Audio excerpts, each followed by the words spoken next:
This year is just flying by, but don't take it from me. What's on in the warehouse? This year is just flying by, Grace. Oh, poor Ed. I imagine the years do fly by when you live in the warehouse. This Saturday marks the end of financial year, aka Schoolies for Nerds. Here's a new campaign celebrating it. Remember, it's almost end of financial year, so everything you buy before June 30 could be tax deductible. Everything? Everything. Hey, do you know that everything at Officeworks could be tax deductible? What? Everything? Yeah, everything.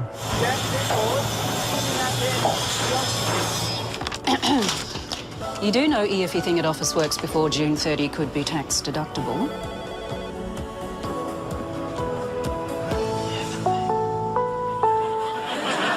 Am I going EFing mad? Hey, Officeworks, EFE off. Todd, does a short-lived campaign give you licence to be more annoying? No, annoying's annoying.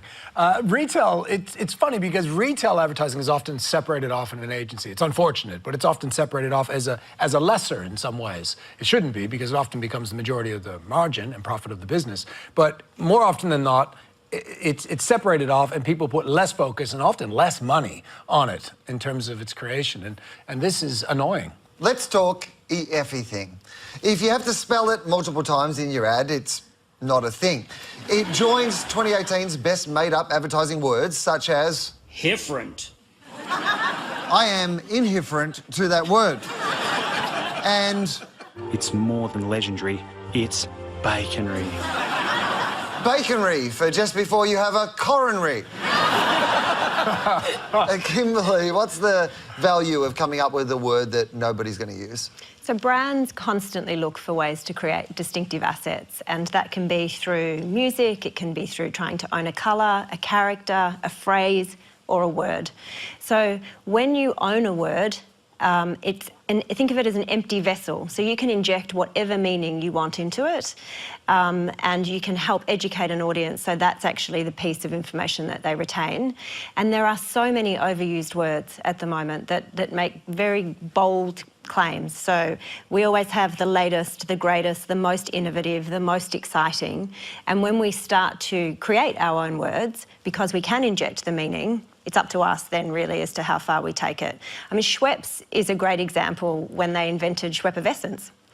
There is no word in the English dictionary for Schweppervescence, or no way to really capture all of those wonderful little bubbles that surface to the top and generally splurt all over you when you crack open a bottle.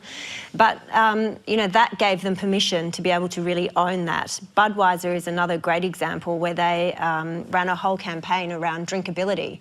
Now, drinkability has become a word in the dictionary. There's something disruptive about just a bunch of letters that you haven't seen before.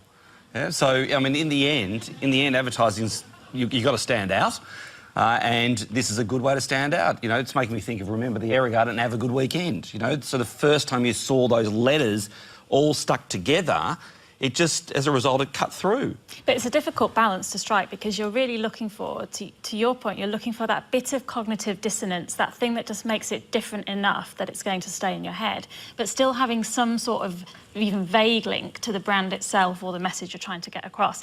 And that's why I think another good example is Snickers and hangry, which was kind of a word that you recognise the truth of it, but then the product could really own the solution to it. But I think it is a really hard balance to strike. I'm a little hangry right now, and a little hungry.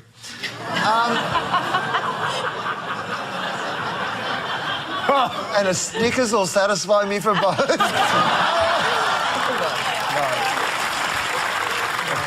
Truth bomb.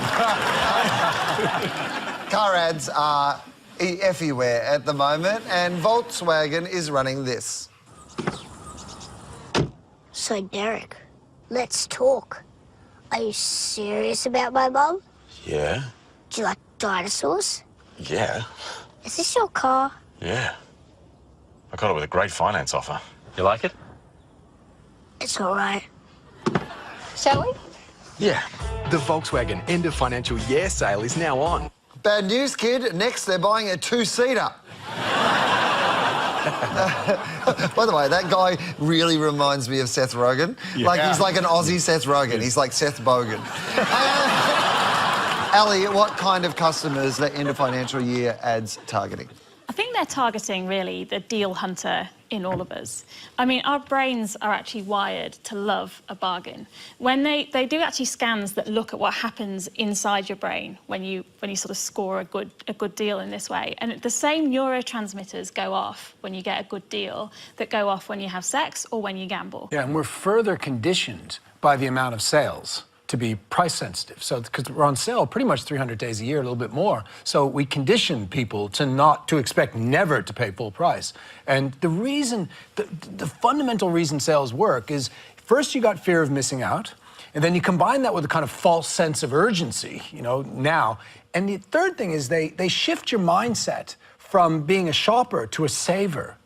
And so it's crazy because when you think you're a saver because it's on sale, you'll actually buy more than you would normally buy because you're in saving mode. So sales absolutely work. In a way, sales are like therapy for retailers. You know, when we get stressed, we reach for food. When they get stressed, they reach for a sale. And they can leverage their profit. Because what's on sale in reality, because they never sell a product below cost price. That would never happen.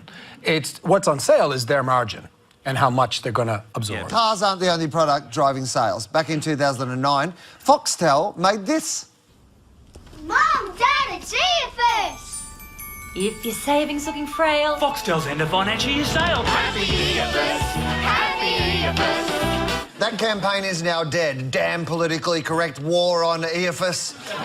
Now there are end of financial year sales for the Bavarian Beer Cafe, fake lawn, fake eyelashes, massage chairs and carpet. Harry's, this is the end of financial year sale. Last days. It's Harry's every time.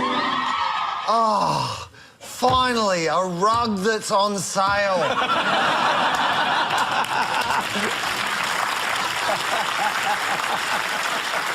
Russell, can EOFY make one of these ads?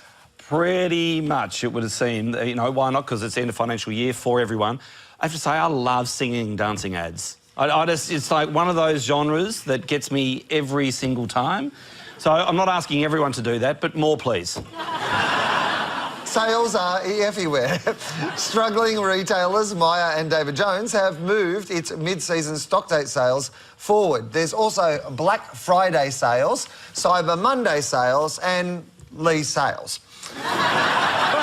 Kimberly, could we get sale fatigue? We have sale fatigue already, so brand after brand is certainly dropping their prices, and it's like a drug. And what's happening at the moment in the market is consumers are sitting on their hands because they're waiting for the optimum discount. But as a result of that, retailers are going into very, very heavy discount mode, so our overall retail industry is remaining flat. And that is diabolical for the Australian economy, and in particular for Australian brands, because it will be Australian jobs that are lost, it will be Australian products that are gone. It's hard sometimes to want to step forward and pay full price for a product, but we should sometimes pay full price for a product. It is not a bad thing to do. We might be